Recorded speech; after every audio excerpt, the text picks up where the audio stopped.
Hi, I'm Jim Fausone. I'm one of the attorneys here at Legal Help for Veterans, and I want to give you a couple of VA practice tips. These are practice tips that we pass along to the veterans we represent. We hear from probably 500 or more veterans a month, and we have hundreds and hundreds of veterans as clients, and we've represented thousands of veterans since we've been doing this. A couple of practical tips that people run afoul of often before they get to us, and we have to remind them of this. One is there's a VA form for everything, and so I want to talk to you about a couple of those. One of the things that happens because the claim process takes so long is veterans move around. So if it's going to take 3-5 years for your claim to get decided, you're likely to move, go into a different apartment, go into a different house, maybe even change states. And when you change states, you're changing VA regions, and your file has to follow you. So make sure you change your address with the VA. They have a form for that, naturally. 20-572 is the VA form. You have to fill it out, send it in, so that they can get mail to you after you've changed address. A good example of it might be if you've changed locations, you didn't change your address form, they send you a notice to go to a C&P exam and you miss the exam, then they're going to rate you assuming that you no longer have the disability, or rate you down because you didn't show up for the scheduled exam.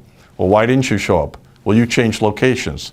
But it's your obligation or your advocate's obligation to let the VA know. So that's one example. Another one that we see, because again this takes so long, is a change in marital status.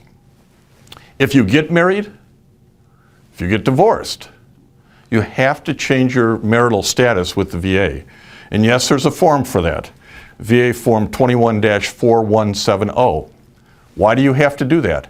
Well, if you're getting married, then your spouse may be entitled to compensation because you now have a dependent spouse. But the flip side of that exists as well. If you've gotten divorced and you've been being paid as if you were married and you continue to get paid as if you have a dependent spouse, when VA finally figures out you got divorced, they're going to want that money back. That's going to create a hardship.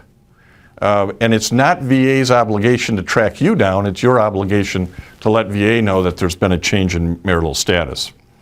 Again, you need to stay in touch not only with the VA, but if you're being represented by an attorney, if you're being represented by Legal Help for Veterans, you have to let us know how these things change so that we can help you advise the VA and keep track of you. Similarly, if you're working with a veteran service officer, we highly recommend you do the same thing. Recognizing it takes so long, make sure that as a practice tip that as you change locations, change marital status, you're letting the VA know. One other final practice tip I'd give you is that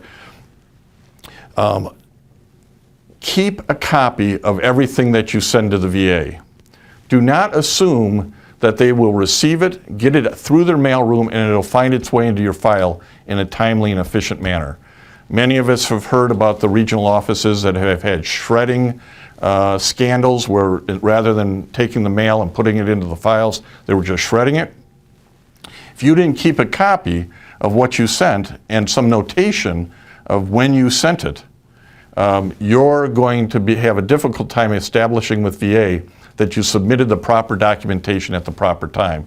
There are actually records that we here at Legal Help for Veterans send by certified mail just to be able to establish that VA actually received it, because we hear all the time from them, oh, we never got those forms. And then we can pull out our records, we scan all this stuff, and VA does not scan.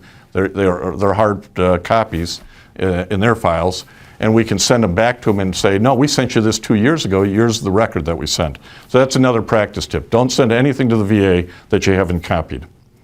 If you have any questions, contact us here at Legal Help for Veterans. There is a contact form on our website, our 800 number's there, and I want to thank you for your service to the country.